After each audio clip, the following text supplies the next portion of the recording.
really filmed this video already, but didn't really sit well with me, so I'm doing, here we go, take two.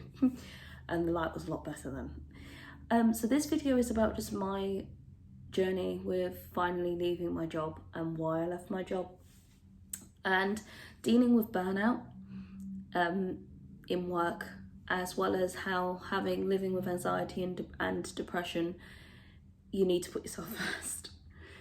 So I have been a teacher for 7 years. I started off in nursery. That was where I taught, so 3 to 5 year olds. Fantastic time, enjoyed it. When I started there, it was very lonely.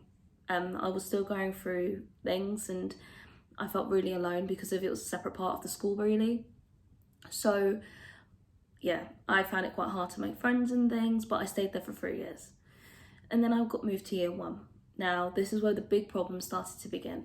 It was a big transition for me because it was something completely different. It's a totally different way of teaching, and I didn't feel like I was supported. This is where it's important to make sure that you have got decent managers and decent people around you to support you. I did have someone who was with me in year 1, my partner teacher, who was my saving grace and who really supported me and really tried to help me. But other than that, I was left to my own devices. So after that 1 year in year 1, I decided, no, I can't do this anymore. So I moved to year 3. Now, I had no background really in teaching year 3. It was a big jump. It was Key Stage 2. And I was known in the school for very strong behaviour management. So I was moved in that year group to deal with a class that was quite challenging. Now, I don't believe there's a child is like just challenging. There's challenging behaviour in every single type of person. And I don't like to write off children at an age to say like, oh, this child's bad or this, that, and we don't write anyone off like that. So I started in this cohort with this class, and it was really hard because I had to have a complete adjustment of how I would teach again. But I had a new partner teacher who was also really fantastic. And I'm still really great friends with her, and the one who was in year 1 as well. And she really supported me. We both kind of like worked together really well because of my background in being able to, like, for children who may have severe needs and things like that, or children who may have learnt slower to others, I was able to break down the planning really well and have those children with me because I had the experience, while my partner teacher was really good at making sure the children who were like overly exceeding in their education, she was able to push them. So it was a really good dynamic we had. So started year 3, it was really good, and then COVID came. Went off on the lockdowns, schools closed, and it was hard.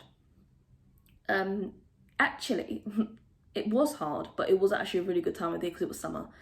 And also, as in schools, everyone was still trying to find their feet, so the workload wasn't as like intense as in we were doing Google Classroom. The thing was we were calling every single child daily to make sure they're fine and make sure they're doing their work. So that happened. Then in the September, we all returned back to the classroom, and that's when the problems began for me. The schools, it's actually not just schools, it was actually, we all know it's the government that tells the schools. Government was still focused on data, which has made no sense to me. So we were told to assess, and I'm like, actually it wasn't just me, it was most teachers were like, what? Like, these children probably had to face family members dying. They've probably been traumatised with what they were seeing on television and seeing on the news about deaths, worrying about their elderly family members or parents or anyone who's got illnesses and all of that. But no, you got a test. So I'm a person, the tests do belong in society in a way, and I do agree with them, but obviously not after like a global pandemic. But anyway, so and then it also came for teachers. It was us that had to be tested because we all had to be observed, and none of us had been basically really taught for the past 8 months. So I'm not going to get into the details of that because that is just a place that is just not even worth talking about. But that was the start of me realising I need to get out of here.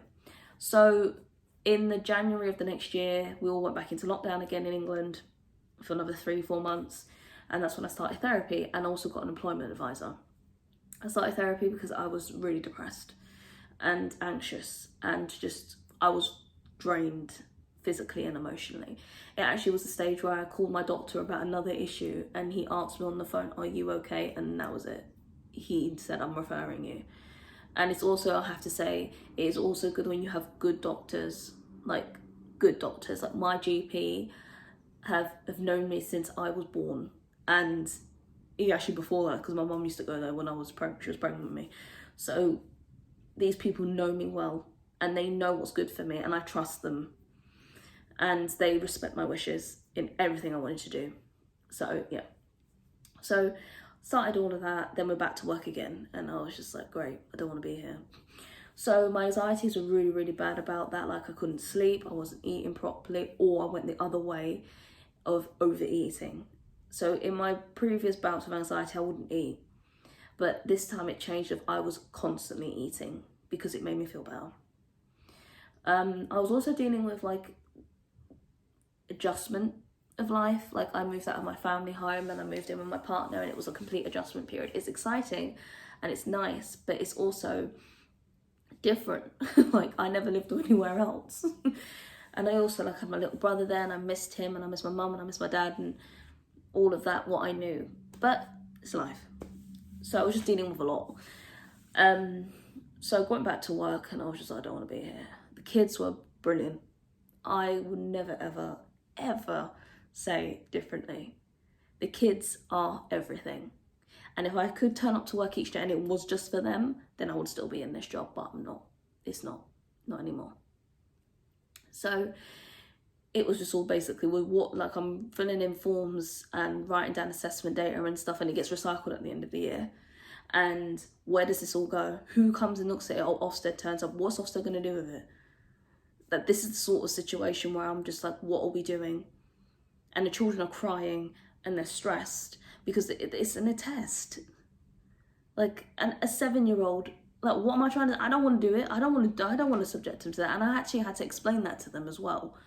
That I'm being told I have to do it, and also making it out to be, this is not the be on end all. This is not like everything.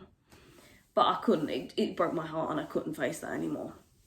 So that was a part of it. I didn't align with the government rulings, and I did not align with education currently. What should have happened is the whole of curriculum should have been ripped apart, because we've got children who can't write, we've got children who can't read, and we're just pushing them further and further and keeping to the same curriculum. Doesn't make any sense. But anyway, so I decided to leave. I decided that properly in the May, but I wanted to save money because I'm not like life, you need to pay for stuff. So I decided that I would wait to put my resignation in until the October, but save anything I could, so when I leave I have money. So got back in the September, and I was really nervous, and then I put my resignation in October. Not much fight back about it. People were surprised, but in the end I was just like, I can't be here anymore. This isn't a very good environment for me anymore, and I can't deal with it.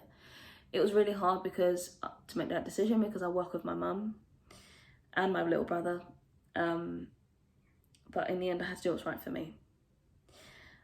During that period, the whole period, I started having gut issues and issues around my stomach and things, and then I found out I had a bad infection, and I ended up in hospital. And they said it was linked to diet, and it was like food, like something you ate, but then also it was linked to stress and worry. And I always knew in the back of my head that my anxiety would do something to me one day, that I would physically end up being sick. And I was like, this isn't worth it. The pain that I felt, like I was crying my eyes out. I couldn't breathe in without it hurting me. And my partner didn't know what to do. And he was like, he can't watch me go through this again. And that could have happened again. So I decided to leave in the December. The December was a very surreal moment because I was been teaching for a while, and the kids were so sad. I was so sad. The leaving videos broke my heart. Like, I was living it, and my mum videoed it, and I was crying. And it was hard to leave them, because as a teacher, you are a constant in their life. You're there every day. You wipe their tears when they fall over. You turn them off when they do things wrong. You give them a cuddle when they need it, but you also really tell them off when they need it as well. And it's like, also, you're like, for the parents, you're also a pillar of support for the parents as well. And it was hard. I had parents that I taught from the kids made a long time ago coming up to me, and like kids who in other year groups who would visit me, and the ones I had since nursery, and they would be sad and cry, and it was heartbreaking, but I knew I needed to go. I didn't want it to get to this stage, but it did. I did have people in work who were very supportive and it may have been a different outcome if I had them properly, but it's all about making sure you've got the correct managers and the correct people around you to support you. And also, in that place, there was nowhere for me to grow.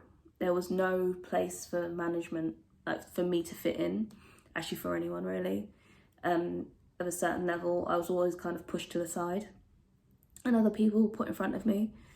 So yeah, it wasn't right for me. So roll on to the end of December, freedom. I haven't been working. It's now March, yeah, mid-March. Haven't been working, been using my savings. Obviously I am gonna have to find a job. Would like to be a lady of leisure, but that's not life. And also I wouldn't sit well with me anyway. So currently not giving up on education completely, but maybe just tutoring a couple of days a week, but also having that freedom of doing things with my life differently.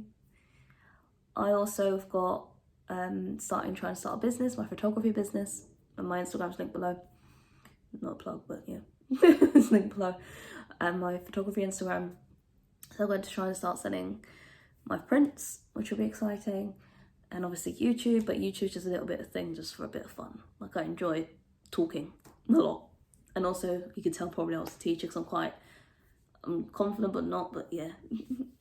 And yeah, burnout was hard and I don't want anyone to go through it. Like if you start seeing triggers in yourself where you're sick and like you're tired all the time and you think about work and you're dreading it, like you need to take a break. Like I used to be getting up every day at 5:30 and leaving the house for 6:30 in the morning, leaving and coming home at 6, 6:30, sometimes even 7. And I would be so tired. The only thing I could do is eat and go to sleep. I spent no time with my partner, didn't text any of my friends, didn't see any of my friends. And I almost lost friendships because of it. And then I tried, yeah, society, we glorify getting up like at 5:30 in the morning and being like, I see these it girl routines on YouTube and be that girl. And like, if you want to get up at 5:30 in the morning, power to you, like power to you. But if you're doing that every single day and you don't want to do it, it's not right. You shouldn't have to feel like that. So when I left my job, the most thing is I was looking forward to being able to sleep till 7 a.m. but never did it. And that's what I do now. I sleep till 7 and it's still lying and I enjoy it. But yeah, I hope this makes some sort of sense and it gives you a bit more of an inkling. I am going to apply looking for jobs, so I'll keep you guys posted on that. If I do find a job, I just may do some tutoring. So my teaching degree is not a waste. Or find a brand new career to go anyway. But for now, Miami next week. And then seeing where I am for April. Possible trip in May as well to somewhere. And I'm very fortunate. I'm a fortunate one who has a very supportive partner who wills me on and keeps me going. And I did come out of a job that did pay me quite well, so I was able to save. And then this is what savings are for, as my partner told me. He said, this is what savings for. If you want to leave your job, this is why you should save money, because you could just be like, bye. And you don't need to worry because you may have enough money to sustain yourself for 2 months and find a job.